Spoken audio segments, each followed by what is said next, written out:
Gidan rahoto.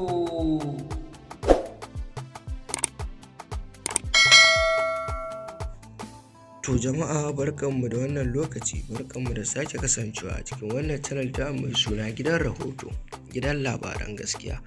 A yau ne muna ɗauke da labarin turkaniyar da ke faruwa tsakanin ƙasar Rasha da Ukraine, wacce Najeriya ta sanya baki a ciki. Domin jin abin da yake faruwa, ku biyo mu a cikin wannan channel mai albarka.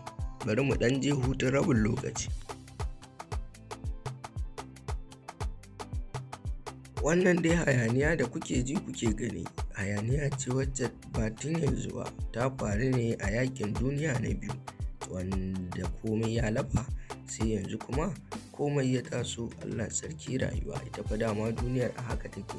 To ana tsaka da wannan hayaniya wanda ƙasar Amerika da sauran ƙasashe da suke da iko da kuma ƙarfin jarumai waɗanda za su sanya a cikin wannan tashin hankali ko in ce muku hayaniya, amma sun ja bakinsu sun yi shiru, inda Najeriya suka tsambula hannunsu cikin wannan fada domin ganin wai komai ya lafa. Kaji fa ko ina Najeriya za ta kai wa tallafi, ita kanta fa bata tsaya ta gama gyara gurinta ba, amma wai sojojin Najeriya za a tura ƙasar Rasha, inda shugaban ƙasar Rasha ya yi gargaɗi wa shugaban ƙasar Buhari kada ya kuskura ya sake ya shiga abin da babu ruwan shi, domin shi fa ya shirya tsaf, duk wanda ya yi yunƙuro to ba zai kwantar da shi. Kaji fa Najeriya sai ki ba hankali.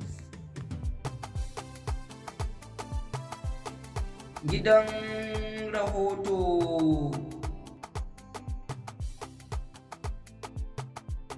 Kamar yadda kuke ji kuke gani, wannan ƙasa ta Rasha ta ɗau alƙawari idan har komai bai lafa ba to za ta yi hunkura ta kai wa Ukraine farmaki da sauran ƙasashe a yau Juma'a ko kuma zuwa gobe Asabar.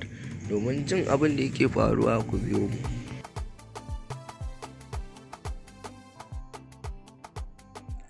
To Baba Buhari shi fa zaman lafiya a kowane lokaci neman shi ake, tunda har wannan ƙasa da take da jarumai da sojoji da kuma kayan aiki ta yi gargaɗi wa Najeriya, ya kamata a bi doka a zauna lafiya, domin komai mai wucewa ne. Kada hakan ya haifar wa da 'yan ƙasa tashin hankali da cece-kuce. Kaɗan kenan, ku kasance da mu a cikin wannan channel tamu mai suna gidan rahoto. Bari mu kawo muku labaran da ya fita kai tsaye domin sauraro da kunnuwanku. Ta wuta tare da Ukraine din bayan da dakarunta suka kai mummunan hari a wasu daga cikin biranen kasar a daren jiya, yayin da kuma rahotanni suka ce ana dardar da shiga wasu birane da ake ganin cewa kasar ta Rasha za ta far musu tsakanin yau Juma'a zuwa gobe Asabar. Gidan rahoto.